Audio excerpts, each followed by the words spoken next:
Imagine becoming so dangerous that an entire nation begins looking for you. Not a gang, not a cartel, not a terrorist organization, just one man. For years, police across China chased a fugitive who seemed to appear and disappear at will. Every time authorities believed they were getting closer, another attack would occur, another investigation would begin, and the hunt would start all over again. His wanted posters were placed across cities. Rewards were offered. Thousands of officers joined the search. News reports followed every new lead. Yet somehow, the man at the center of it all remained free. What made the case so unsettling was how ordinary he appeared. He wasn't a powerful crime boss living in luxury. He wasn't hiding behind an army of bodyguards. Instead, he moved quietly, blended into crowds, and stayed ahead of one of the world's largest law enforcement systems. As fear spread across multiple provinces, one name became known throughout the country: Zhou Kehua. To many people, he became the most wanted gunman in modern Chinese history. To investigators, he was a frustrating mystery that refused to disappear. But before he became the target of a nationwide manhunt, he was just another man from Chongqing. And that's where this story begins. Long before his name appeared on wanted posters across China, Zhou Kehua was living a life that gave few hints of the nationwide manhunt that would one day follow. Born in Chongqing, one of China's largest and fastest-growing cities, he grew up far from the spotlight. There were no signs that he would become a household name or a figure feared by millions.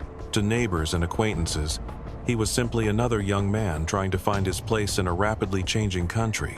But beneath that ordinary appearance, problems were already beginning to emerge. As he entered adulthood, Zhou Kehua developed a reputation for being withdrawn and difficult to understand. Unlike many people who built careers and families during China's economic boom, he struggled to establish a stable path for himself. Over time, he became increasingly disconnected from society and frequently found himself in trouble with the law. One of the most important details in understanding his future crimes was his fascination with firearms. In a country where civilian access to guns is heavily restricted, weapons were far from common. Yet authorities would later discover that Zhou had developed an unusual interest in them years before becoming a nationally wanted fugitive. His encounters with law enforcement began long before the crimes that made headlines. Records showed that he had previously been investigated and punished for offenses related to illegal firearms possession.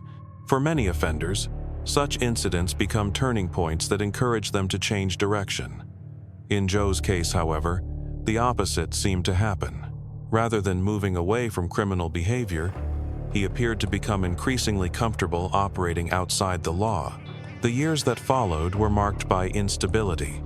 He worked various jobs but never established a lasting career. He frequently moved between locations and maintained a relatively low profile. While millions of Chinese citizens were benefiting from new opportunities and rising living standards, Zhou seemed unable or unwilling to build the same kind of future. Looking back, some investigators would later argue that this period was critical. The warning signs were there, but they were easy to overlook. After all, countless people experience financial difficulties, social isolation, or legal problems without becoming violent criminals. Nothing at the time suggested that Zhou Kehua would eventually become the focus of one of the largest manhunts in modern Chinese history. Yet something was changing. Over the years, his resentment toward society appeared to deepen. He became increasingly detached from normal life and more committed to his own worldview. Instead of seeing himself as part of the system, he seemed to place himself outside it entirely. That shift would prove dangerous, because while authorities knew Zhou Kehua as a man with a criminal record and a troubling interest in firearms, they had no idea what he was preparing to become. The quiet, largely unnoticed figure living on the margins of society was slowly transforming into someone far more dangerous. And before long, ordinary citizens across multiple provinces would learn his name for the worst possible reason. The first attacks were about to begin. The first major clue that something was seriously wrong did not come from a dramatic police announcement or a nationwide emergency alert. It came from a series of violent incidents that appeared, at first, to be isolated crimes. Across different parts of China, victims were being targeted shortly after leaving banks. Many had one thing in common: they were carrying large amounts of cash. In an era before mobile payments became dominant, it was common for individuals and business owners to withdraw significant sums of money. For most people, it was a routine part of daily life. For Zhou Kehua, it became an opportunity. Investigators would later conclude that he spent considerable time observing potential targets before making a move. Rather than acting impulsively, he appeared to select victims carefully. He watched patterns, studied routines, and looked for moments when people were most vulnerable. By the time a victim realized they were being followed, it was often too late. What shocked authorities was not only the robberies themselves, but the level of violence involved. Witnesses described attacks that unfolded in seconds. The offender would approach, seize the money, and disappear almost as quickly as he had arrived. The suddenness of the crimes created panic among bystanders and made it extremely difficult for police to respond in time. As the incidents continued, investigators began noticing similarities between cases occurring in different regions. The methods were strikingly alike. The timing was similar. The choice of victims followed the same pattern. Gradually, authorities realized they might not be dealing with separate criminals at all. They might be hunting the same man. The discovery immediately raised the stakes. What had started as a series of violent robberies was beginning to look like something much larger. Each new case added pressure on local police departments. Each unsolved attack increased public anxiety. News reports spread from one province to another, and citizens became increasingly cautious when carrying cash. For many people, the fear was not simply about crime. It was about unpredictability. The attacks could happen in crowded areas. They could occur in broad daylight. They could strike ordinary people going about their daily routines. There was no obvious way to know who might become the next target. Meanwhile, investigators faced a frustrating problem. The suspect left very little behind. Surveillance technology in the early 2000s was far less advanced than it is today. Camera coverage was limited in many areas. Image quality was often poor, and information sharing between jurisdictions was slower than modern standards. Even when witnesses provided descriptions, the details were frequently inconsistent. The result was a growing collection of cases with few answers. As the number of incidents increased, so did public attention. Newspapers and television stations began covering the story more aggressively. Questions were raised about how a single offender could continue operating across multiple regions without being caught. But the most troubling realization was still to come. The man responsible was not slowing down. He was becoming more confident. With every successful escape, Zhou Kehua gained something that would make him even harder to stop: experience. He learned what worked, what attracted police attention, and how to disappear before investigators could close in. By the time authorities fully understood the scale of the threat, the hunt had already become far more complicated than anyone imagined. And soon, Zhou Kehua would prove that catching him was going to be much harder than finding him. The manhunt was about to expand across an entire nation. By the late 2000s, authorities across China had reached a troubling conclusion. They were no longer investigating a series of unrelated crimes. They were hunting a single fugitive who seemed to understand exactly how to avoid being caught. For most criminals, the longer they remain active, the greater the chance of making a mistake. They become careless, trust the wrong people, spend stolen money recklessly, or leave behind evidence that eventually leads investigators to their door. Zhou Kehua did the opposite. The longer he stayed free, the more difficult he became to track. One reason was his lifestyle. Unlike organized crime figures who relied on large networks of associates, Zhou appeared to operate largely alone. This gave investigators a major problem. There were no gang members to interrogate, no criminal organization to infiltrate, and very few people who knew where he was from one week to the next. He lived like a ghost. After an incident, he would disappear for months or even years. During those periods, authorities often had no confirmed information about his whereabouts. He moved between different regions, blended into crowded urban areas, and avoided drawing attention to himself. His low profile became one of his greatest weapons. At the time, China was experiencing massive urban growth. Millions of people were moving between cities every year in search of work and opportunity. In such a vast population, a quiet man traveling alone could easily become just another face in the crowd. Investigators also faced technological limitations. Today, many people take surveillance cameras, facial recognition systems, and digital tracking for granted. But during much of Zhou's criminal career, those tools either did not exist on a large scale or were far less effective than they are now. Local police departments often worked with incomplete information. Different jurisdictions maintained separate records, and communication between regions was not always seamless. A suspect who vanished from one province could be difficult to trace in another. Zhou appeared to understand these weaknesses. Whether through planning, instinct, or experience, he repeatedly exploited the gaps that existed within the system. As his crimes continued, authorities began releasing more information to the public. Wanted notices appeared in train stations, bus terminals, public squares, and major transportation hubs.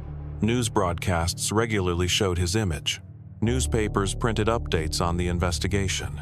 For many citizens, his face became instantly recognizable, yet recognition did not translate into capture. This was the frustrating reality confronting investigators. Millions of people knew who they were looking for, but nobody seemed able to find him at the right moment. The pressure on law enforcement grew with each passing month.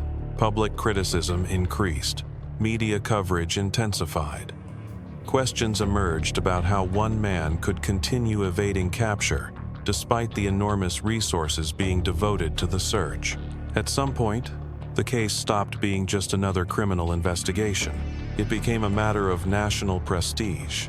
Authorities could not afford to let one of the country's most wanted fugitives remain free indefinitely, and so the search expanded. Rewards increased. More officers joined the hunt. New leads were pursued. Entire teams were assigned to track every possible clue. For the first time, investigators believed they might be getting closer.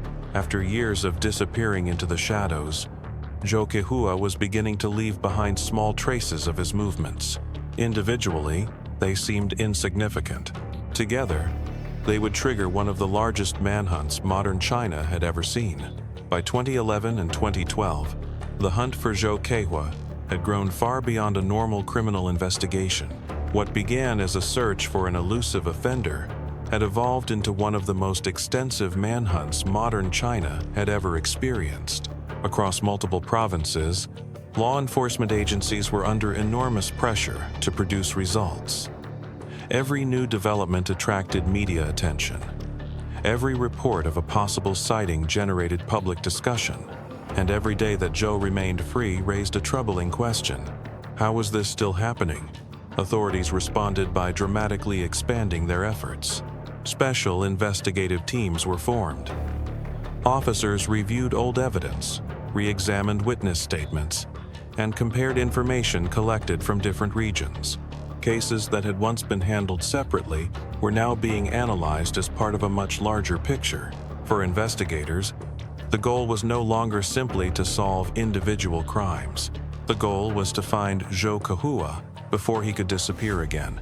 The scale of the operation was unlike anything many local departments had seen before.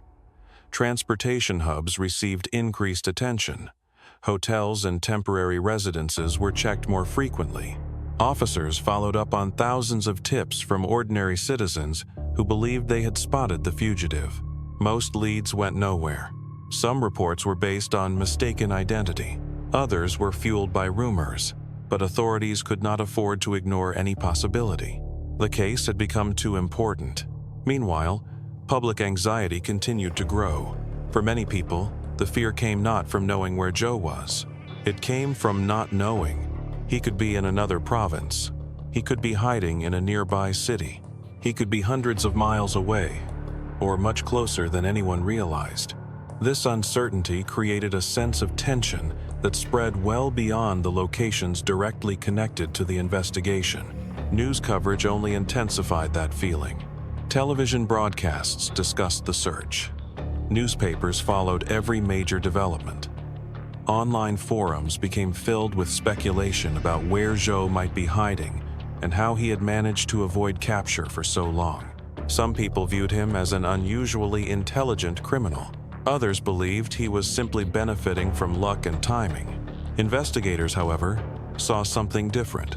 They saw a fugitive who had spent years learning how to survive on the run, and that made him dangerous. Yet despite his ability to stay hidden, the situation was beginning to change. After years of chasing fragments, investigators were finally collecting information that appeared more reliable than anything they had received before. Certain reports started to align. Patterns began to emerge. Small details from separate investigations suddenly seemed connected. For the first time in years, officers felt they might be moving from speculation to certainty. The circle was tightening, not quickly, not dramatically, but steadily. Somewhere in the enormous city of Chongqing, investigators believed they were getting closer to the man who had embarrassed law enforcement agencies across the country and remained beyond their reach for years. What they did not know was that the hunt was entering its final stage. The country's most wanted gunman was running out of places to hide. And after years of disappearing into the crowd, Zhou Kehua was about to face the one thing he had avoided for nearly a decade: a direct confrontation with the people who had been searching for him all along. By August 2012, the search for Zhou Kehua had reached a critical point. For years, investigators had chased fragments of information, unreliable tips, and brief sightings that led nowhere. But this time felt different. The evidence emerging in Chongqing appeared stronger, more consistent, and more convincing than anything authorities had seen before.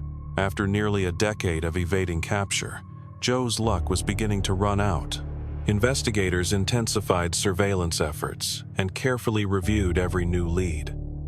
Officers worked around the clock, determined not to lose the opportunity that had taken years to develop. The pressure was immense. By this stage, the case had become one of the most closely watched criminal investigations in the country. Failure was no longer an option.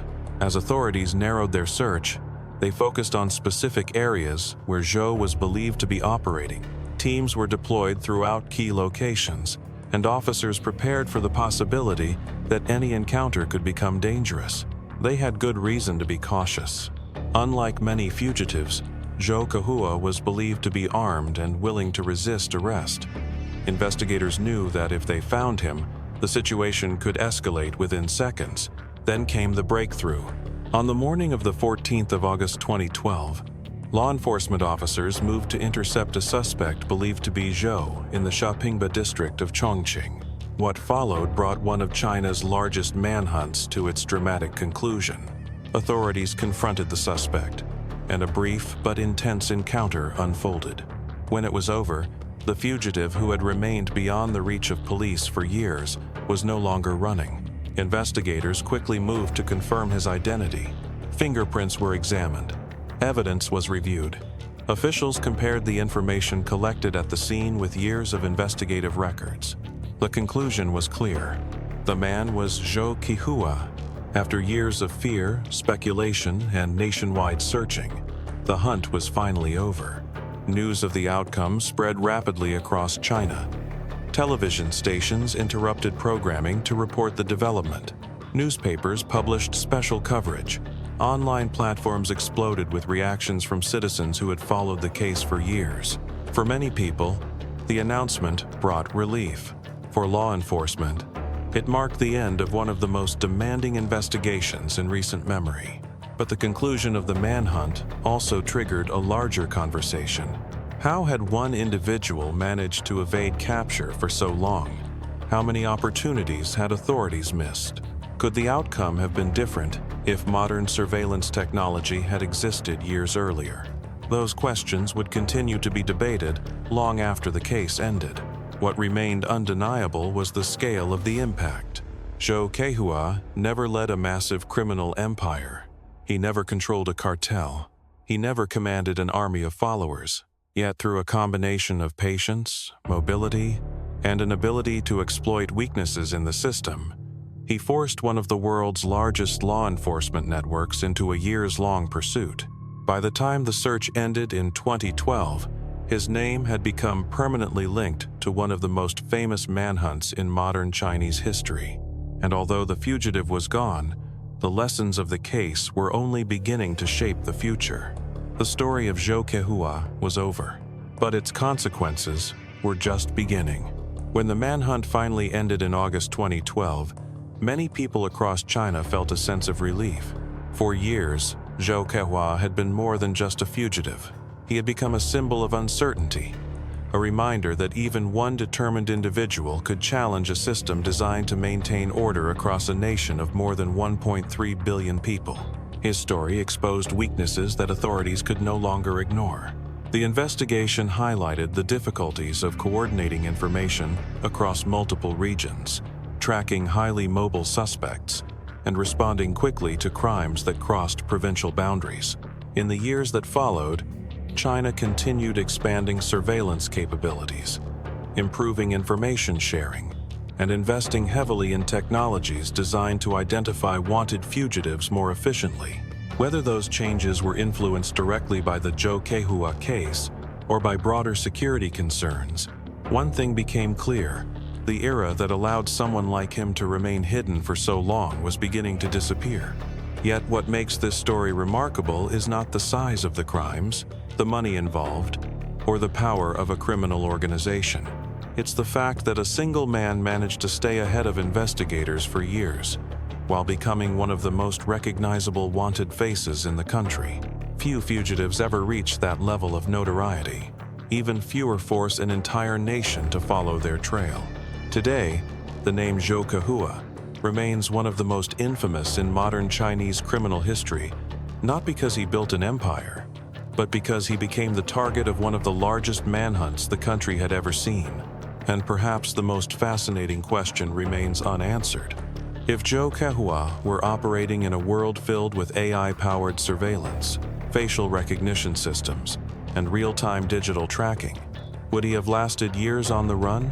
Or would the hunt have ended before most people ever learned his name? That question may never be answered. But the story of China's most wanted gunman continues to fascinate investigators, historians, and true crime audiences around the world to this day.